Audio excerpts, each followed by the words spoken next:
the present education system to make it more skill-based, so that the children of 21st century are equipped with all the skills required for them to take over the challenges with confidence. I think that's Awesome. Yeah, that's at the very, in a nutshell, what you said is very, very true, ma'am. exactly. There are so many things, there are deadlines, there are so many things which are introduced at early years, middle years, high school, restructuring of entire system. Possibly everybody need to understand and get a clarity on how things are going to be implemented. There are some with 2023 as deadline, 2025 as deadlines. I think that's a lot to understand, a lot of changes. Very true. So how prepared is your school, ma'am?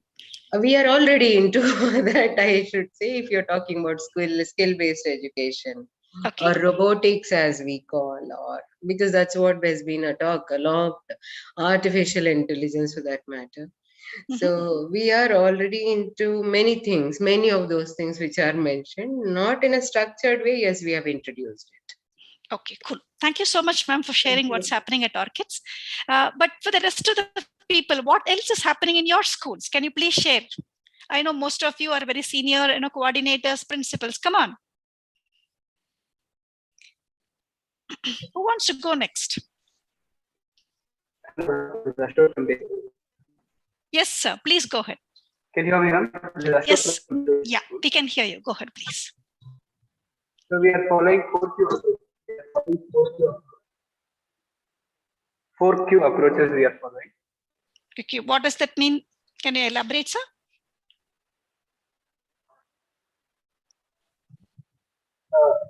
Yeah, there is something called as physical quotient.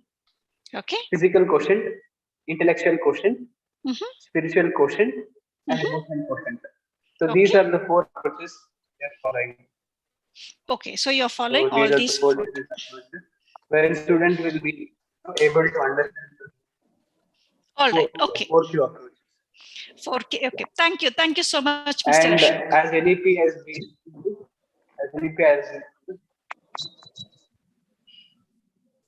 we can't hear you very well. I'm sorry. I think there's a lot of echo and couldn't hear you. The last part of it I lost. I lost it, sir. Maybe yeah. Mr. Anurag Pandey, I see that you have unmuted yourself. Go ahead. Yes, ma'am. It is rightly said that a nation with a strong educational background has a bright future. Keeping the same in mind, I think this NEP would be implemented wherein there's going to be a complete metamorphosis in terms of implementation of the so-called education, wherein the children will get a platform to exhibit their creativity, and the curriculum will be designed in such a way, or rather implemented in such a way where it is going to be child-centric, basically, and something beyond textbook. I mean, the learning that is going to happen, that is going to imbibe those 21st century skills in the student, like collaboration, creativity, computing skills, confidence. So I feel this is whatever I have understood so far. Nice, whatever sir. I have read. And there's a lot to learn on it, to be very candid. Right. And which school are you from, sir? I'm serving as a CEO with Mount Litera's E-School, Ahmedabad. Okay, Mount Litera's E-School. Okay, cool. Thank you so much for your for input. Anyone else wants to share their thoughts before we move ahead? Yeah, I wouldn't mind going ahead. I am from Pawar Public School, Pune. I'm Rima Bhattacharjee, and we have to try to bring in inclusivity by introducing the Indian Sign Language to start with. So it is all across from standard 3 to standard 8. We have tried to introduce that to make the children understand, be more empathetic. So that's to start with, but we have also gone into sustainability. These are certain things that the NEP talks about. We also brought in a change in our lesson plan, thanks to IIEM for that, because the lesson plan competition that you had where our teachers participated, and then from there we have taken a lot of inputs and gone ahead with it, which I'm sure will be helpful for us in the coming months and years. Besides that, we are also looking at options, but yeah, the NEP is kind of clear to us, but how to approach it or how to go about it, there are no proper guidelines, so to say.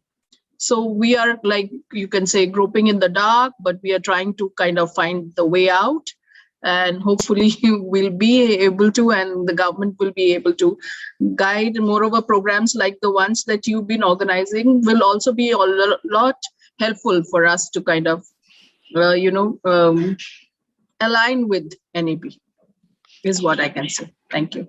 Thank you. But a huge round of applause is required, ma'am, for your school for including Indian Sign Language. Not many people would allow a differently able child to be in the same classroom, at least at this juncture. And it is a wonderful initiative by your school. Kudos to all of you in your school. Thank you so much, ma'am. Thank you. And yeah, so anyone else wants to contribute, want to share what is it that they are doing in their schools? Please go ahead. Before I move on. Okay.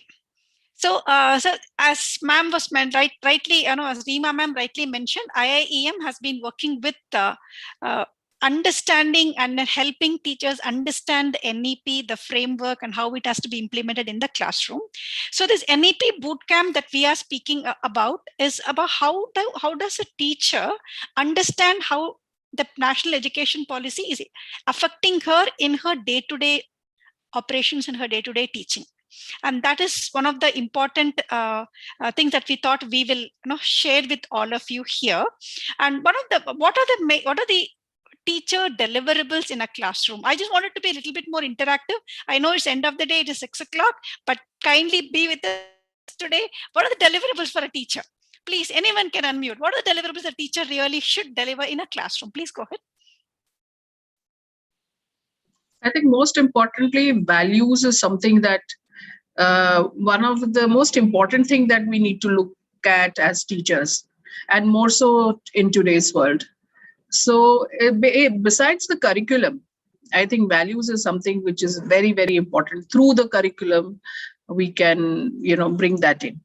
Yeah, but values becomes a little intangible, ma'am. I'm just looking at tangible deliverables that teacher actually takes to the classroom. What would those be?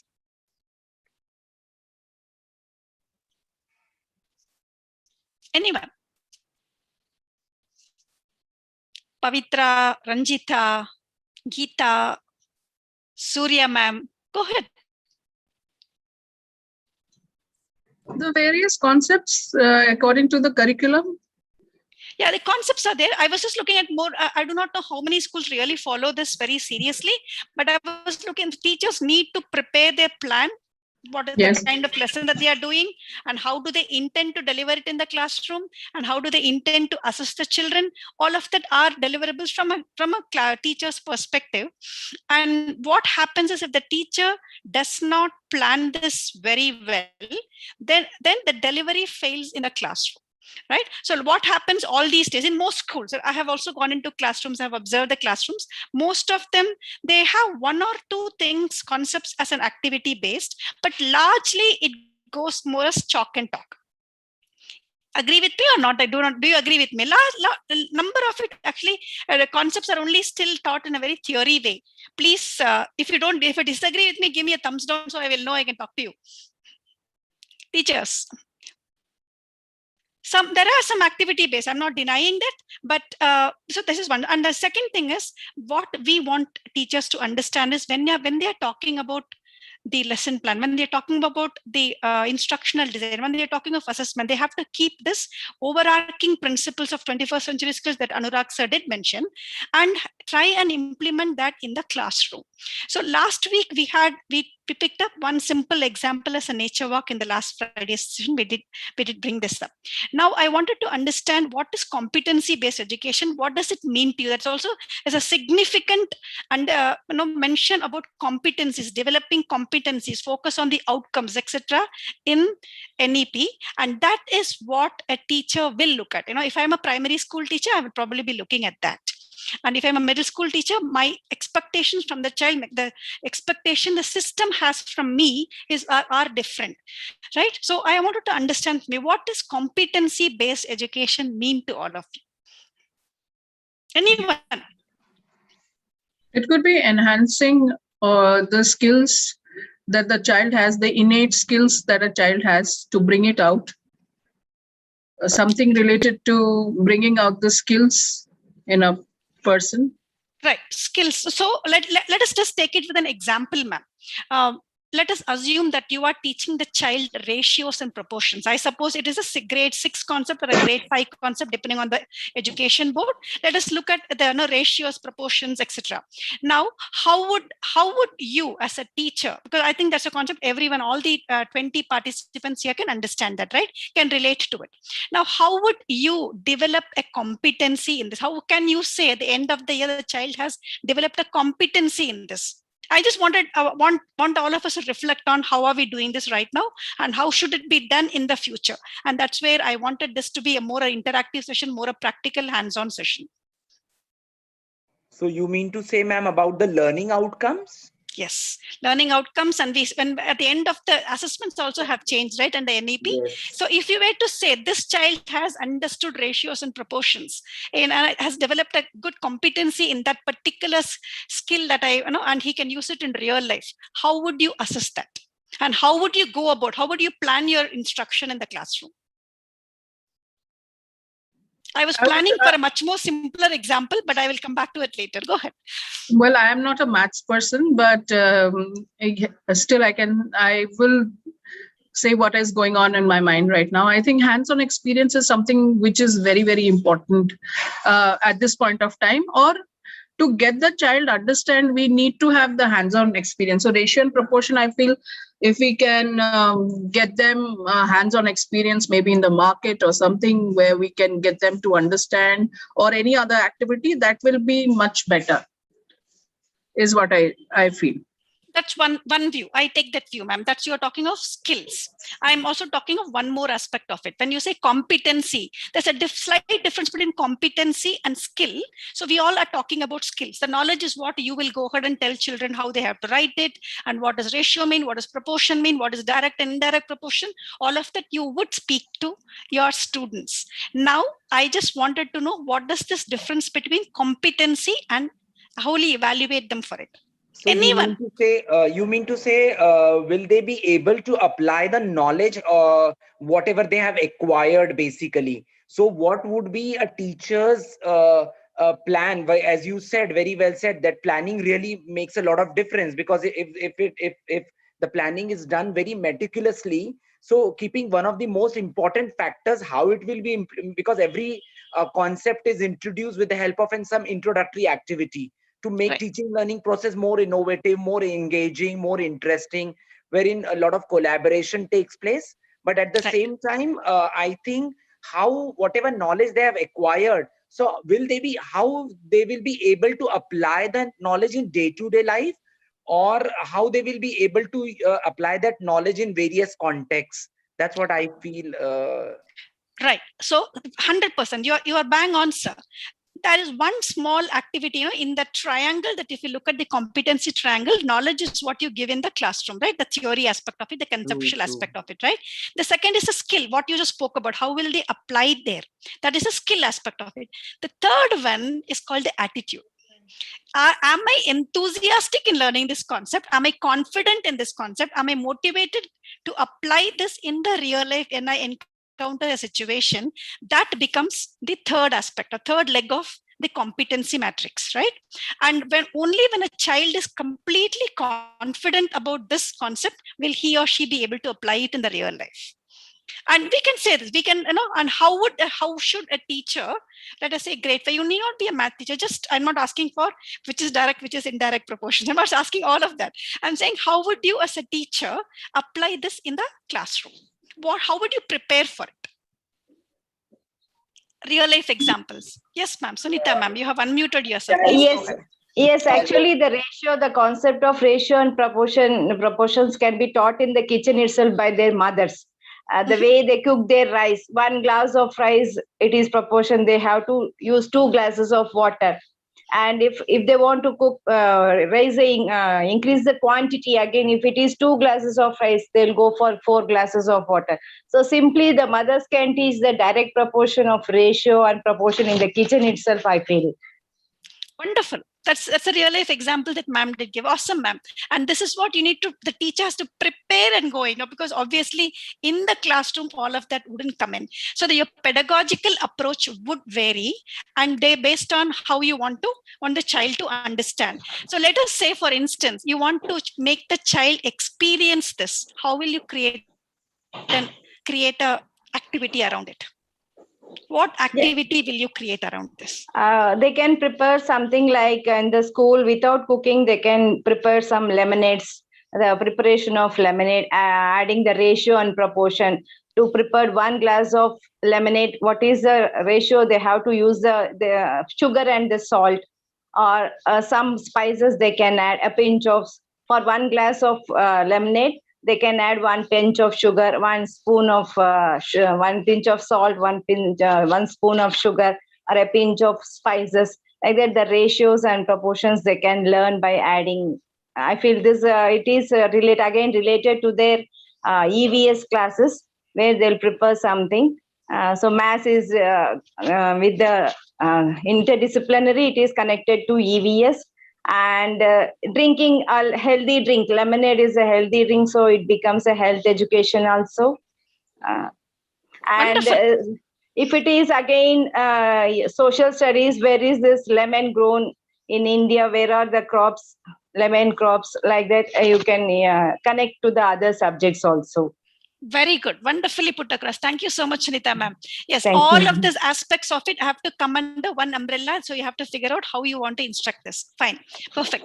So I just wanted the other teachers to confirm whether this is in alignment with what they thought NEP was giving the instructions, or in NEP guidelines. Yes, no? Yes. Integration. Integration is very important. Yes, practicality is very important. How are you going to assist the children, and then whether they are able to do this? And one more thing I wanted to talk to all of you is Anurag sir spoke about the creativity, the communication, the critical thinking, etc. How would you bring that inside the classroom for this concept? How would you do that? Anyone else? With the help of project-based learning? Project-based learning. So what project would that be, sir? What project are you envisaging? As ma'am cited a very relevant example about the laminate. Okay, so you could take any other relevant, and sometimes I feel, as ma'am said, that this particular activity would be conducted in the classroom to reinforce the concept, but at the same time, sometimes because according to me, discussion really helps a lot. So sometimes to make them confident learners, or rather cheerful and confident learners, sometimes they should only choose a topic for a particular project. They should choose the topic, and amongst themselves, they should decide the leader. For example, if you really want to make the learning more integrated and more innovative, impactful, and lasting, so in that case, who's going to choose the topic? Then who's going to take care of the artistic part? Then who's for example, as Howard Gardner has rightly said, that there are different type of intelligences, and we find different intelligence in different students. So let them be their own leaders, and then let them decide who's going to take particular part, who's going to play particular part, and then they can make their own project, and they can put it in their own portfolio. So this will be the true reflection of their learning, I feel so. Awesome, sir. Very well put across. I'm going to call each of these 25 participants. I know I'm troubling each one of you. I want you to type in one example, like sir said, each of you should choose your own project. So assuming that you all are students and sir is the teacher, please give one example that you would take, that you would suggest to ensure that you have understood ratio and proportion. How would you demonstrate that? Can you please put it in the chat box? Please go ahead. And I also want to bring in the values aspect of it that Rima ma'am brought in, and even the other ma'am, I don't remember her, who was the other person who spoke about, Ashok sir mentioned about, right? So what would happen if you do not adhere to the proportion or the ratio? What happens in that case? You would fail. I just wanted you to think of a couple of examples also where you would fail if you do not if you adhere to the correct ratio and proportion. Let us see. Anyone, come on. Think of one thing that you would suggest in the classroom to understand ratios and proportions. Ma'am mentioned, I think, lemonade. To plant a lemon in the school garden. No, ratios and proportions, ma'am. I think their usage of manure and stuff like that, in what ratio, is what can come in. Where, I mean, I'm just referring to the example given by ma'am on lemon. I'm just taking it further into the school garden, where we plant trees, but at the same time, the children only tend the trees. They only take care of it. So they understand, you know, what kind of manure is required, how much is it required, how much watering is required, all that. So I think that's where the ratio can come in. I'm just thinking. Yeah, a ma'am mentioned about water, 1:2. If you make 1:3, what happens to the rice? It's a failure. You're setting it up for failure, right? So you also need to know what happens to that. And for instance, when you're mixing concrete and sand, when you're mixing cement and sand to make concrete, it has to go in a particular proportion. Otherwise, it doesn't set. It's again a setting up for failure, which is a good thing. They learn from it, right? The proportion has to be perfect. Like that, what can you think of other examples in your real life where you use ratios and proportions? Please go ahead and type it in the chat box. Can it be about the birthday celebration and the cake? You can take the example of cake. Yes, you can. While preparing cake, you have to have 1 part flour, yes, 1 part milk, whatever goes in. I do not know. Yeah. I don't bake a cake, but yeah, whatever that goes into it. Perfect. Yes. Baking a cake, collect different solid. They can understand the concept well and density. So, okay, the reason I'm just even suggesting this is, as teachers, we need to be ready when we do this concept. So I think teachers we didn't learn this way. Now we have to unlearn what we did, and all of us have to relearn what we have to do. Unless we go to the classroom well prepared, we understand why we are following a particular pedagogical approach, it would not work. That's the entire idea. I know a lot of you are here. I think ma'am gave a couple of examples, and you gave the cake example, sir. So these are the things that we need to tell children. Why is it important? It's not just a math problem. It is a real life problem. And that's where the connection to the real life has to happen. And for that, teachers have to over prepare. Only then it would be easier for them. And that's what I wanted to communicate. Okay, I'll just share my screen with you and quickly let me walk you through. Is this concept clear? Teachers, you agree with me, disagree with me? Is that the teachers have to over prepare going forward? We all did not have this kind of teaching, but we have to prepare right now, and that's the only way to do this. Yeah, thank you.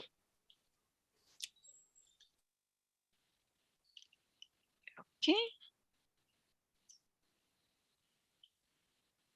Okay, we did this last time. Okay, I'm sure all of you are aware of the restructuring of the school system. I don't think I need to really understand. I'm sure all of you know this, right? About how the school system has been restructured. 5 plus 3 plus 3 plus 4. I'm sure all of you know this, right? And yeah, and where each of the focus also is. And here is what I'm just earlier, most of you were relying on textbooks. right, to teach a particular concept. Now, how should you change? I wanted you to think. I'm sure this you must have, I know you must have heard in multiple webinars that you have attended about NEP. How do these two things, strategies that you have always been using in the classroom, how do they change? How are they affected right now under NEP in the next 15 months? Please go ahead and type it in the chat box. If you don't want to, how do you have to fall back on textbooks? Yes, I'm not saying no, but what else in addition to textbooks do you have to use? Sorry. Seema, are the answers? I can't see this. I'm so sorry. Once I start sharing, I can't see, or I can, sorry. Yeah, exactly. Over prepare. Yeah. Teachers, what else? What else will you use for the classroom apart from textbooks? This is very nerve-wracking. When teachers do not answer, I get worried. Come on, teachers. Chitra ma'am has answered Smartboard or Educom. Smartboard or Educom. So what Smartboard or Educom is only a tool. What comes in that? What will you show in that? Videos. Am I audible? Videos. Yes, yes. Rima, daily life examples. Yes. Sorry. Yes, you are audible. Am I audible? Yes, yes, you are audible. Yeah, thank you. Sorry, I need to keep my camera off because I'm very poor bandwidth on this side. No problem. Okay, sorry for that.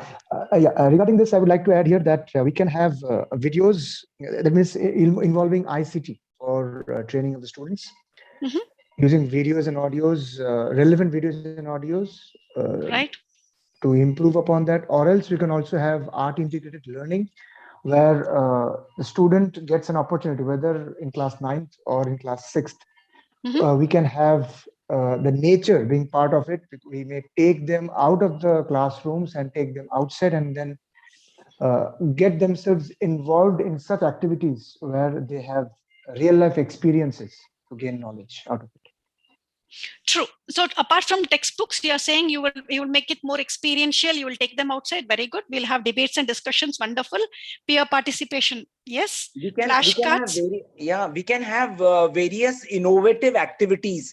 Basically, I feel that teacher needs to think out of the box. Very good. Yes, sir. Teachers have to think out of the box. We can have something different activities wherein the true learning will take place in the class, where the learners will get an opportunity to take active part in the teaching learning process. Yes. And we can have like hot seating activities. We can have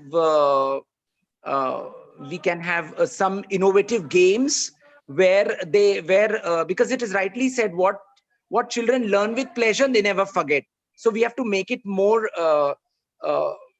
interactive and more engaging rather. Yes, sir. Agree.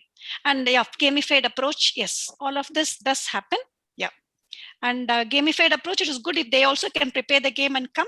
So typically is whatever you mentioned, right? More of an experiential learning, engaged learning, worksheets, PPTs, experiments. Ma'am, if it is going to be teacher-led experiments, then it may not be, it's again an observation. It may not be very effective, but if the students are doing experiments, yes, it is definitely true.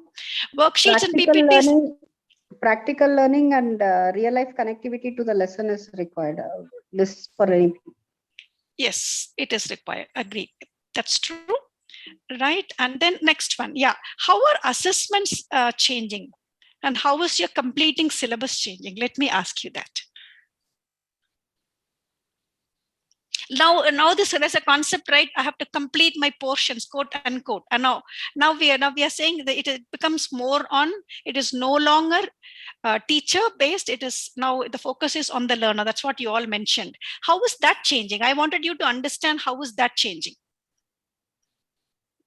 And with that, what would change?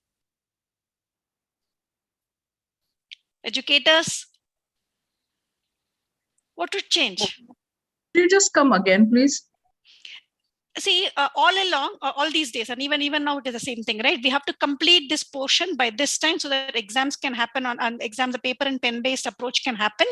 And then, we'll go to the next semester. That's how it always has been. Now, how is that approach changing. That thought process itself is changing now. It is no longer time-bound learning. So what should it be? What does it change to do? And what have your assessments changed to?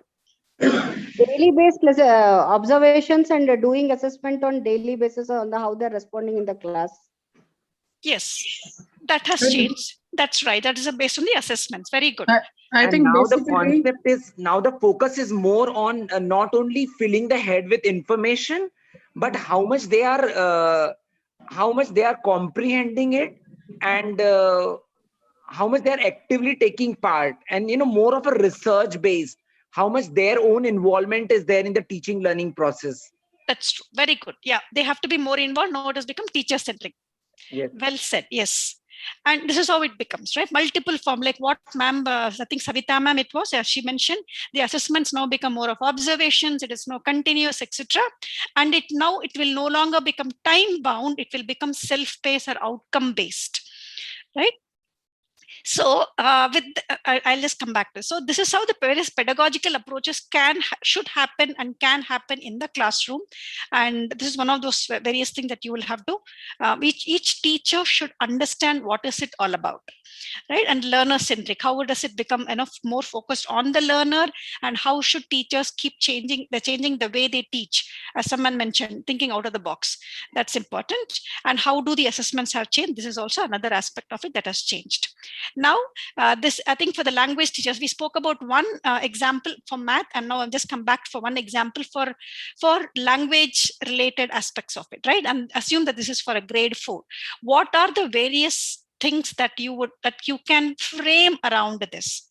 And what would your teaching approach be in the classroom? What would the outcomes you would expect from the students? Any suggestions? And what's the topic for this language that you're talking about? It is basically, you are just giving them, this is basically, you have just given us, so they have to think, right? It could either be a storytelling, or it could be a creative writing aspect of it, or it could even be role play, or it could be, what is this that these things are trying to do, or it could even, and remember, everything has to be connected in an integrated approach. So what are the animals that are here? What are they trying to do? And what kind of figure of speech is it? Everything included. What's happening in the picture? You have to ask the kids to observe. So right now it is always one way, right? The teacher tells the children what is happening.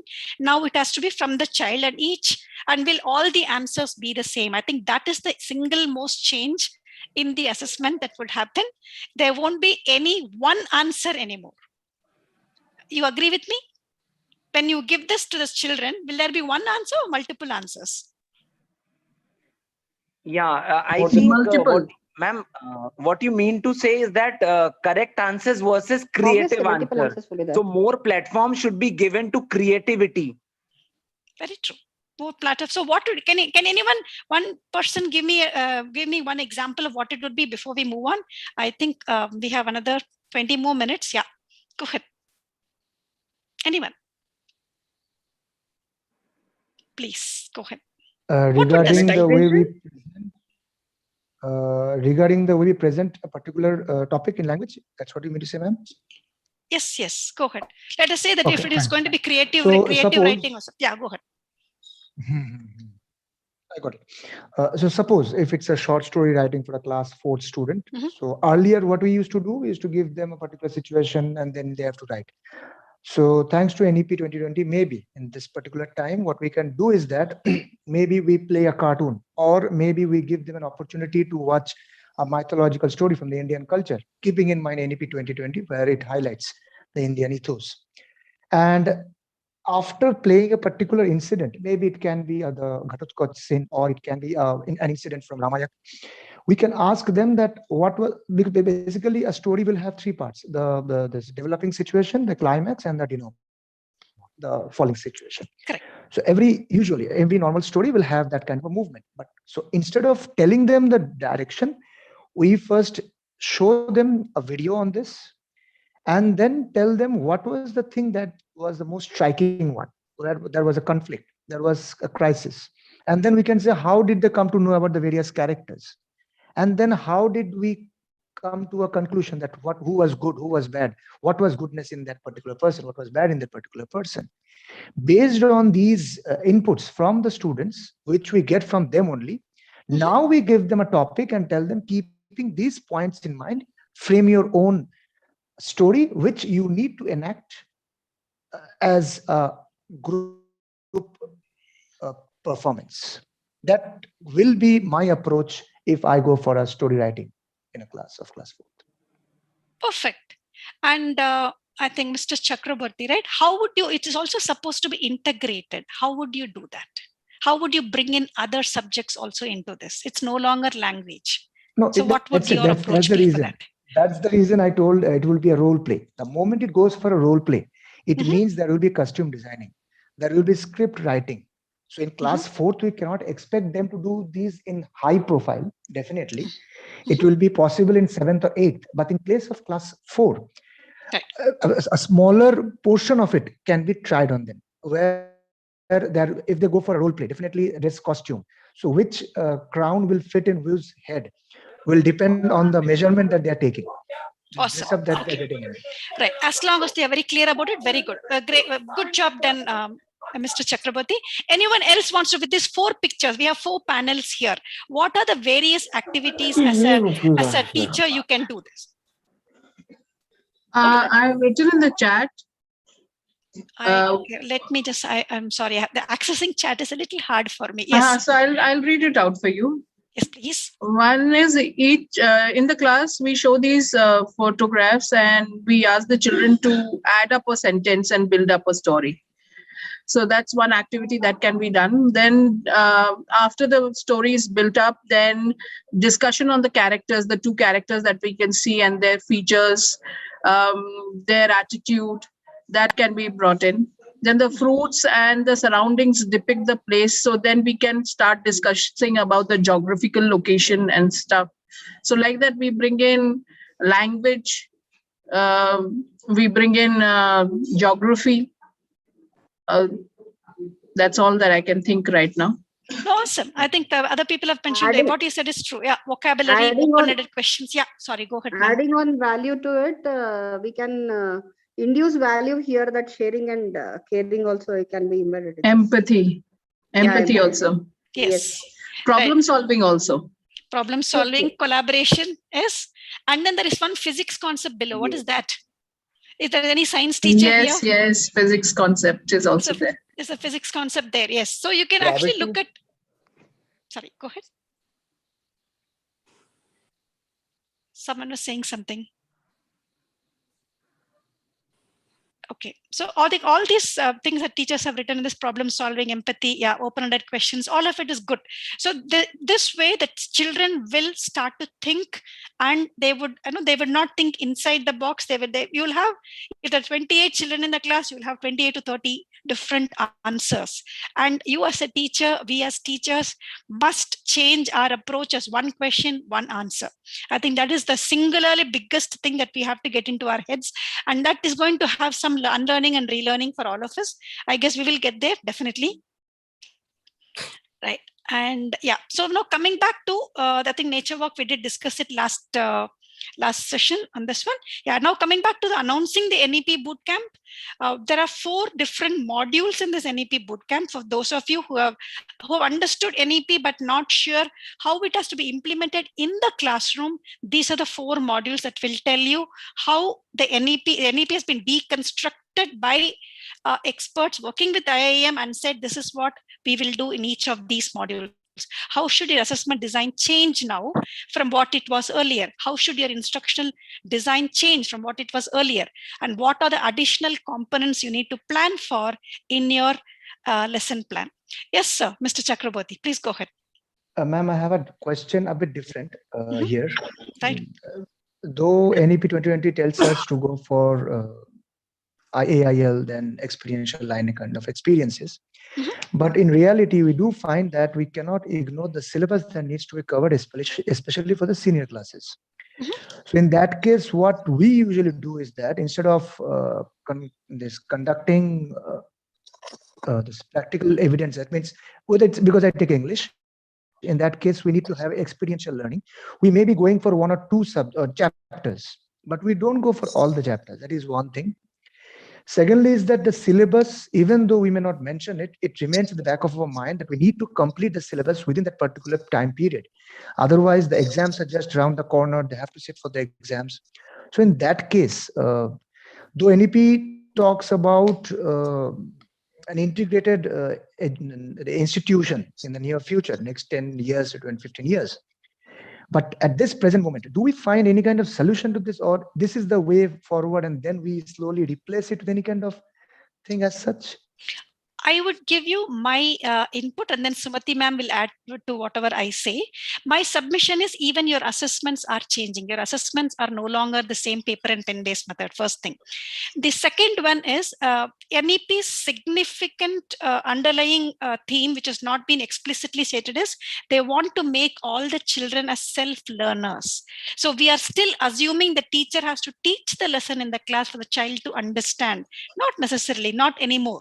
Your children need not be taught. They weren't taught how to handle a mobile. They are able to do that. Then in many homes, they are far more technologically and technically advanced than their own parents. They did not go for any classes. So they sort of understand it, the peer learning, the observation, they do understand. And regards with completing the portion, I'm sure there are a lot of innovative ways that a teacher can come up with, as long as the planning is done very well. I think that's why a lot of unlearning has to happen for the teachers as much, and not so much for the students, because for them it's the first time. For the teachers, they have to sort of drop what they have understood so far, what they have been doing so far, and then move ahead. And that is a very significant change. Yes. Sumati, if you have anything else to add, please do. See, why they have to segregate syllabus and experiential learning, I couldn't understand. It is together. When you are planning a lesson itself, you have to plan like this only. Chakraborty, Debesh and all very good, really. They will all do that. I know just. No, what he says is out of 8 lessons, only 2 they do. There are 6 because they have to complete the portion. They will do it the traditional way. No, 8 lessons also they can do it with the same thing. No, why they have to? The conventional method of teaching itself will change in that. They have to plan everything according to that. Just they have to think and predict that. That's all. I think Debesh will do that. I know that he's a type of a person. I think. Thank you, teachers. You can. I know. Fine. Thank you. Thank you, Lata ma'am. Thank you, Sumati ma'am. Yeah, Sapna Lakshmi ma'am, go ahead. You have raised your hand. Sapna Lakshmi. Yes, Sapna. Sapna Lakshmi. Ma'am, yes, ma'am. Yeah, you have raised your hand. Yes, ma'am. I am in the class, so only I raised the hand, ma'am. Okay, fine. So, and this is what the NEP Boot Camp does. From IIEM, we have these 4 modules that are there. And then once again, the concept behind is again competency-based learning. Even we have just brought it inside the same, inside this module also. A lot of it is self-learning.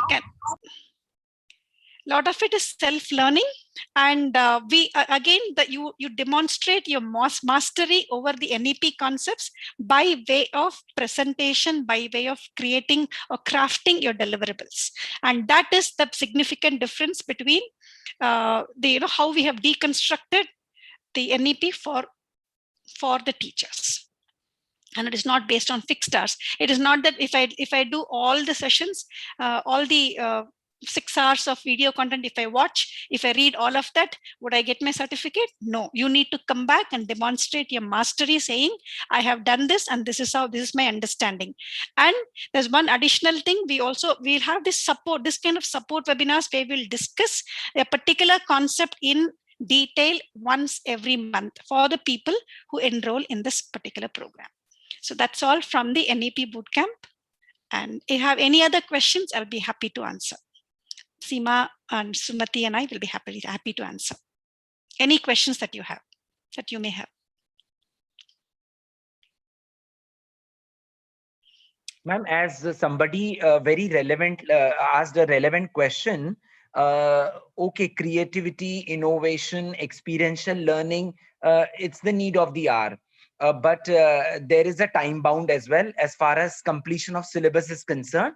So I feel there comes the role of what you highlighted very beautifully, that it's now the teacher's role is how meticulously the lesson plan is being designed. And as you said that, we don't, also what I got to understand, that we don't have to just fill the heads with information. I think there comes the role of flipped classroom or integrated learning, wherein everything need not be given to the children. There comes the role of little research as well. And there comes the role of technology also, because everything need not to be explained. So certain things should be left on the children to for self learning. As you said that, it basically NEP promotes the confident learners, like the self-motivated learners, rather, I should say. Right. So I think, could you please highlight on that, how it could be designed for teachers? Because that's a major problem. Most of the teachers face the same problem about syllabus completion. So there comes the role of a lot of creativity. So please highlight on that. So once again, I'll go back to the competency triangle, and after any additions, Sumati ma'am will pitch in. In the triangle, one leg is the knowledge, right? Which anyway is given by the textbooks, which you can link them to some of the YouTube videos or any of the other content that you may show in the ICT. So that's the first leg. The second leg is the skill, where you give them activities, you give them experiential learning, they can have peer-to-peer learning, etc. The third one is what is called the attitude. And that will have to be, it is self-developed, it is something which comes from within. It is not that because tomorrow there is an exam, there is a test, and hence I study for it. That attitude should go away, and that is the entire intention, right? We have 50% of the graduation in India are unemployable. Why? Because they don't have the motivation to apply what they have learned. They don't have the motivation to learn something new all by themselves, and that it is trying to address right from the school level. Right? Motivation, confidence, willingness to learn, willingness to experiment, all of it come under the attitude aspect of it. Right? And we as teachers first must model this to our own students. We must be willing to change ourselves, willing to self-learn, willing to make mistakes and learn from them, be more as facilitators than teachers. I think that's why I said it has turned it on its head. It will take time, definitely, but I guess we'll get there. Okay, can I add something? Yeah, go ahead, sir. Go ahead, sir.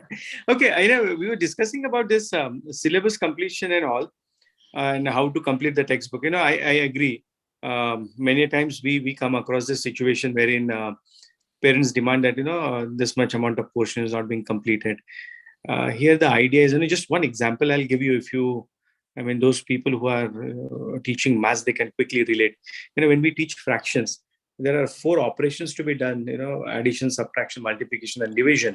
This is the 4 operations that are supposed to be done for 5th standard. Now, what happens is, when the teachers, they go by that exercise given in the textbook, it is difficult for them to actually complete it. But, what I have seen in my school, initially, teachers used to take around 12 to 15 periods to complete that topic. And they were not able to complete the portion. It came to my notice that they are facing this issue. So we sat together and we decided, instead of following the exercise 2.3, 2.4, 2. Whatever that particular thing was, we decide what is the concept, teach the concept, give exercise, worksheets on that, concretize that particular thing, and go to the next one. That became much more easier. And when we do intervention, a certain concept taught, and when we do intervention, it becomes much easier. Then we can give enriching worksheets, wherein those students who are gifted can go ahead with that particular thing. So here we do not want everybody. Ideally, we want everybody to do the enriching one, but still, if it is possible, majority of the class has understood or the 4 basic operation, I think that's more than enough. That's what I personally feel. Thank you so syllabus much, completion. Thank you, ma'am.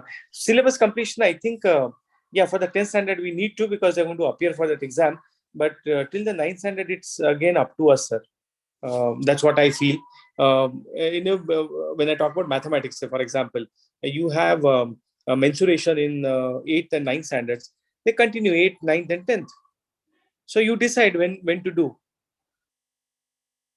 It completely depends on you whether you want to do 2D mensuration in 8th and then do the 3D mensuration in 9th, and don't do it in the 10th at all because you have already done it in the 9th standard.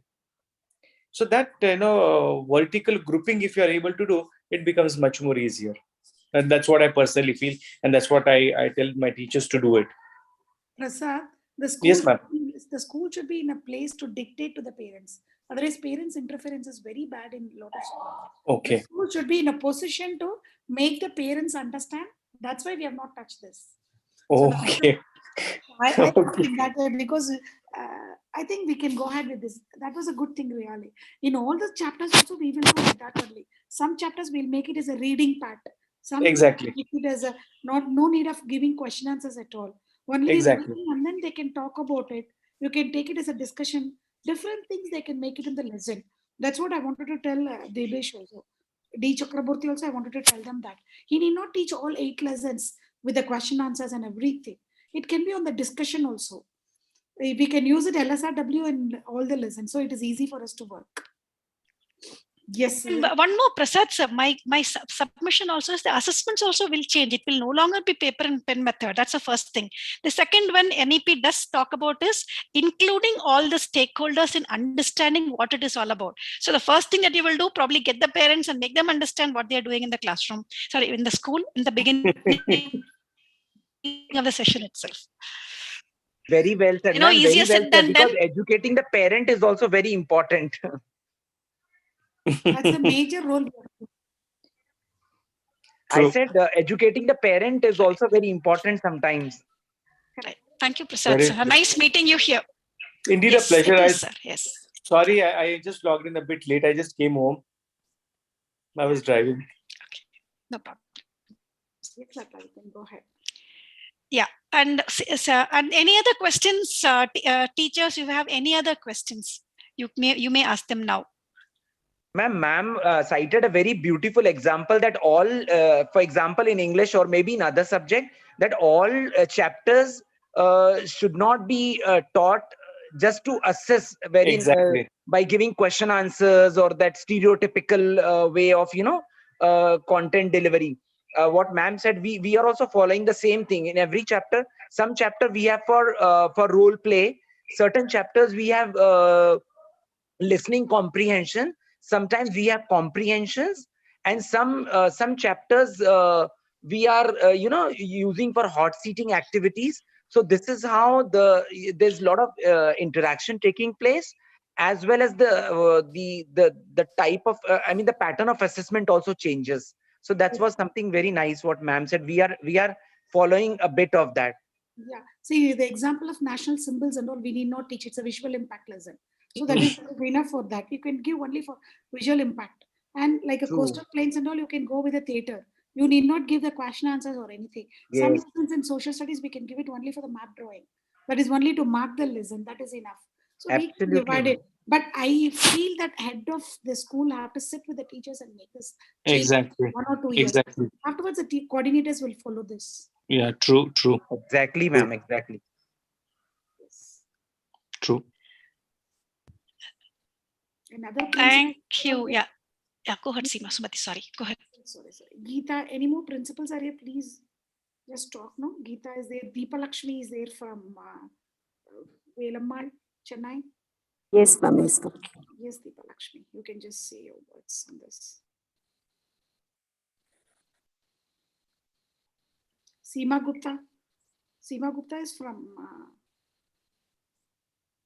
I think she's from Navkis, right? Seema Gupta. Yes, Lata.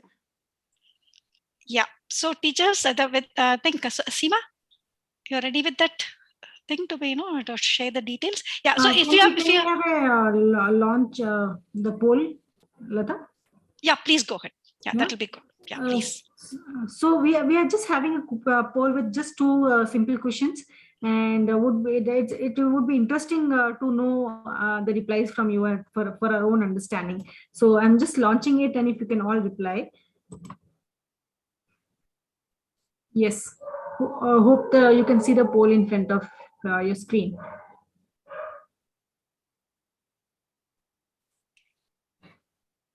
We have 24 participants, 25, yeah.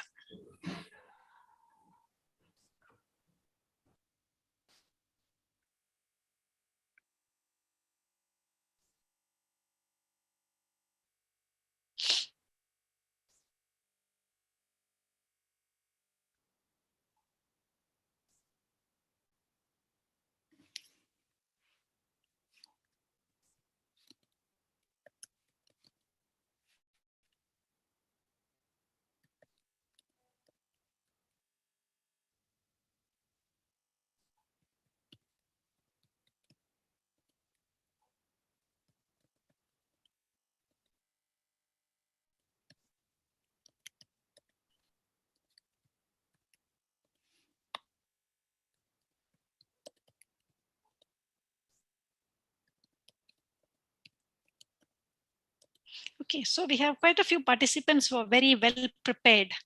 So if they can come off mute and share with us what is it that they are doing in their schools, it will be good to share with the larger teaching community. The teachers who have said they are extremely well prepared or well prepared, if they could share what they have done with respect to NEP implementation in the classroom.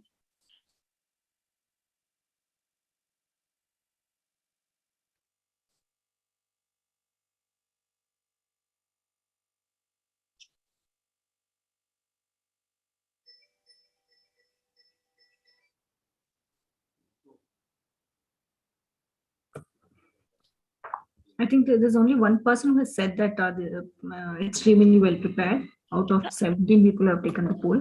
No, even well prepared also. Basically, that means they have already done something. So it will be good to understand from a larger perspective, how have they implemented that? That's more from a understanding perspective, Seema.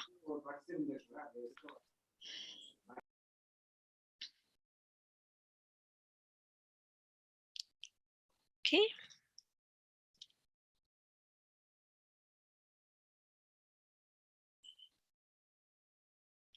Okay, so I think about 80% have voted, Seema.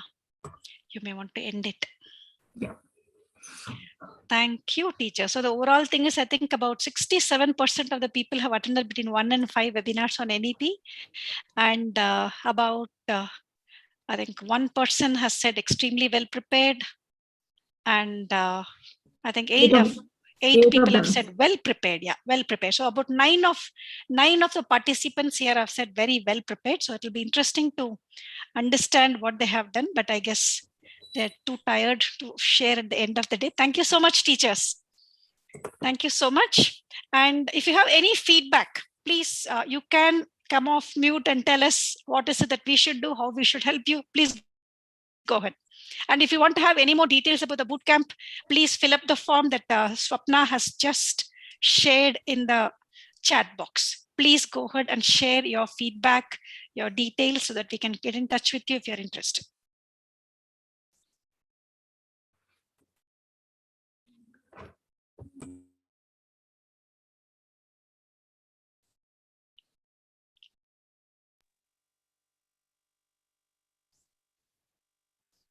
Thanks for your participation, teachers. Right. So Deepa Lakshmi ma'am, I think your school must how prepared is your school? I'm sure you're well on the way of implementing it. Yeah. Can you share what is it that you have done so far? Ma'am, actually, whatever we have, we were actually, the evaluation pattern, we have followed a few things, ma'am. Especially this shuffle, we are in the progress of introducing the shuffle pattern of questions and evaluation pattern. So that is how we are slowly following NEP policies. Okay. Thank you, ma'am. Anyone else wants to share? Okay. So with this, I would thank you so much, teachers, for your active participation. I would hand over the stage to Seema Shekhawat. Seema, over to you. Thank you, Lata, for a great session. I think we could give a few inputs that IIM thinks are necessary to all of you. And if there are more questions, do fill the feedback form, which is in the chat box. and give your views, give your wherever that you feel that we can support your school or yourself individually, we will be happy to do that through IIEM. So are there any questions that you want to ask or about IIEM as what we do as an institute, and or anything else with respect to trainings?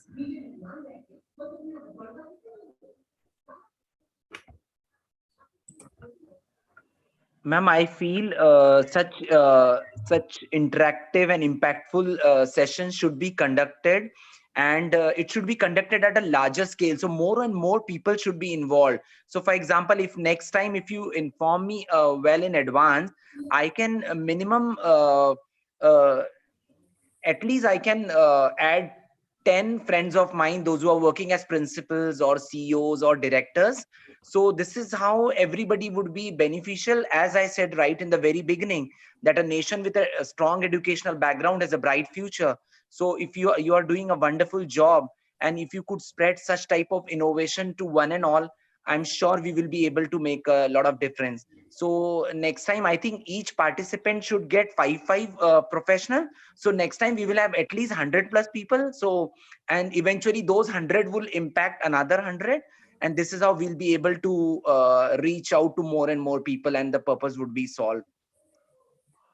Yes, this is sir. what I feel, because I really was very happy to learn a lot of things here. So I want that more of my professional friends should also get such platform, because still many people are deprived of such type of platforms where they can, add up to their knowledge. Yes, sir. Yes, certainly. But very coincidentally that we got in touch today, and that's how it got shared. So yes, we will keep in touch from now on, and we'll keep sharing what is that we do at IIEM. Yes, ma'am. Yeah. And I would also try that more of my friends join, and so that we are able to make a difference. Thank you so much. Yes. Thank you so much.